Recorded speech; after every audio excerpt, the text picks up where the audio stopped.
जळगाव महापालिका निवडणुकीत काय घडलं? अपक्ष उमेदवाराला 0 मतं मिळाली. माझं मत कुठे गेलं?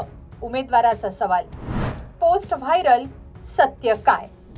राज्यात महापालिका निवडणुकीआधीही ईव्हीएम मध्ये घोटाळा झाल्याचा आरोप केला गेला, पण यात तथ्य आहे का अशी एक पोस्ट समोर आली आहे. जळगाव महापालिका निवडणुकीत अपक्ष उमेदवाराला 0 मतं मिळाल्याचा उल्लेख यात आहे. सुनंदा भागवत फेगडे या अपक्ष उमेदवाराला चक्क 0 मतं मिळाल्याचा दावा या पोस्टमध्ये करण्यात आलाय. त्यामुळे ईव्हीएम मशीनच्या विश्वासार्हतेवर पुन्हा एकदा प्रश्नचिन्ह उपस्थित केलं जात आहे. या व्हायरल पोस्टमध्ये घरातल्यांची सोडा पण माझं स्वतःचं मत कुठे गेलं असा सवाल अपक्ष उमेदवाराकडून केल्याचं या पोस्टमध्ये म्हटलंय. त्यामुळे ईव्हीएम मशीनवर शंका उपस्थित केली गेली. पण नेमकं सत्य काय? सविस्तर पाहूया या व्हिडिओतून. राज्यात 29 महानगरपालिकांच्या निवडणुकांचे निकाल लागले. तसे ईव्हीएम आणि मतमोजणी प्रक्रियेवरून आरोप प्रत्यारोप सुरू झाले.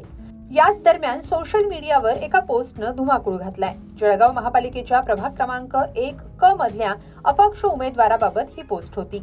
अपक्ष उमेदवार सुनंदा भागवत फेगडे यांच्या संदर्भातल्या या पोस्टनं नव्या चर्चेला तोंड फोडलं.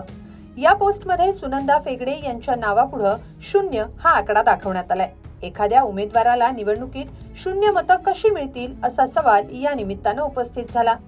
किमान उमेदवाराला स्वतःचं आणि कुटुंबाचं मत मिळणार असतं, त्याला 0 मत कसं मिळू शकतं अशी चर्चा रंगू लागली होती.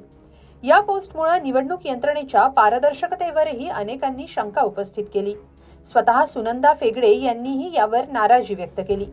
माझ्या कुटुंबियांनी मला मत दिलं होतं, तेही जाऊ द्या, मी स्वतः माझ्या नावासमोरचं बटन दाबलं होतं, मग माझं मत कुठे गेलं असा संतप्त सवाल सुनंदा फेगडे यांनी केला.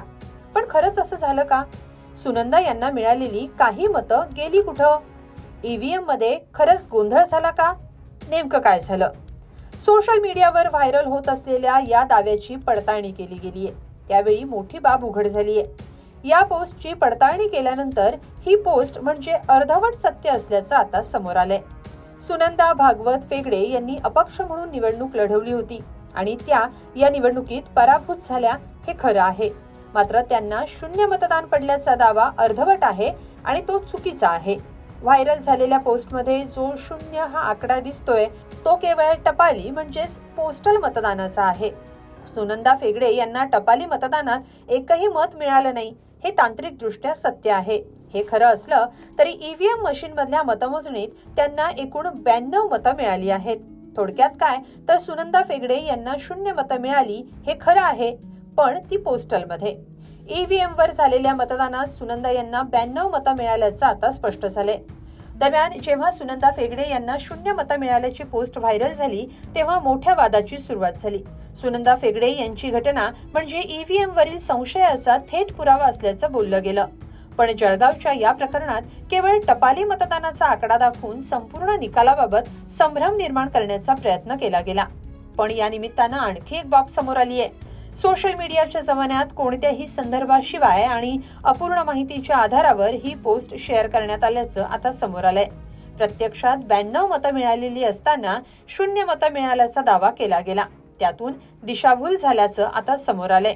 यावर तुम्हाला काय वाटतं? कमेंटमध्ये नक्की लिहा आणि lokmat.com ला सबस्क्राईब करा. धन्यवाद.